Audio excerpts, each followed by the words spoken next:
এখন তৃণমূলের দুটো দল ছিল, আমিও আক্রান্ত হয়েছি একটা দলের দ্বারা, তাপস দাও আক্রান্ত হয়েছে। সেটা কি?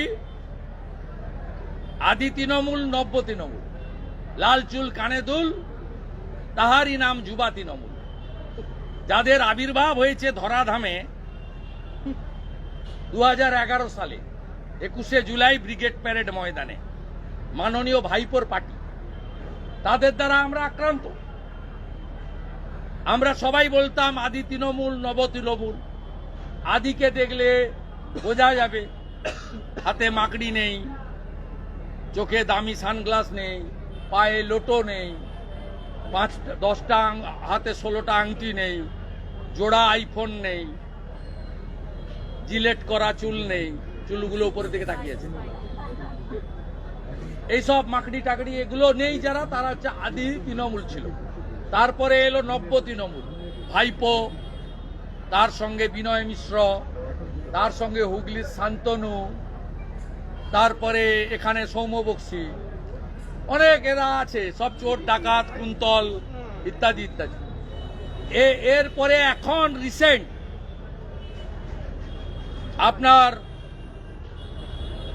বহরমপুরে মার্ডার হওয়ার পরে, তারপরে দুলাল সরকারের মার্ডারের পরে, সুশান্ত ঘোষের উপরে গুলি চালানোর পরে, সন্দেশখালীর এমএলএ সুকুমার মাহাতোকে মারার পরে, মিনাখার এমএলএর উপরে গুলি চালানোর পরে এখন দুটো তৃণমূল তৈরি হয়েছে, আক্রমণকারী তৃণমূল, আক্রান্ত তৃণমূল।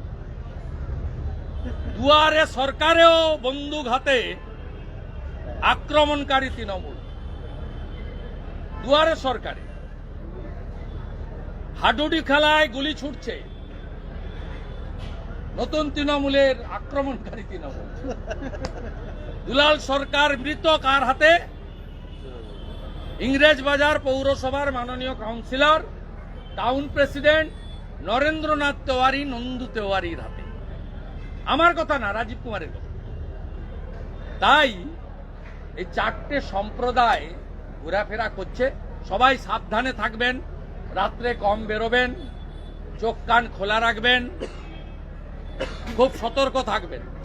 যে কোনো সময় বাড়ি ভেঙে পড়তে পারে, হেলে পড়তে পারে, এমনকি মাথায় গুলি এসে লাগতে পারে।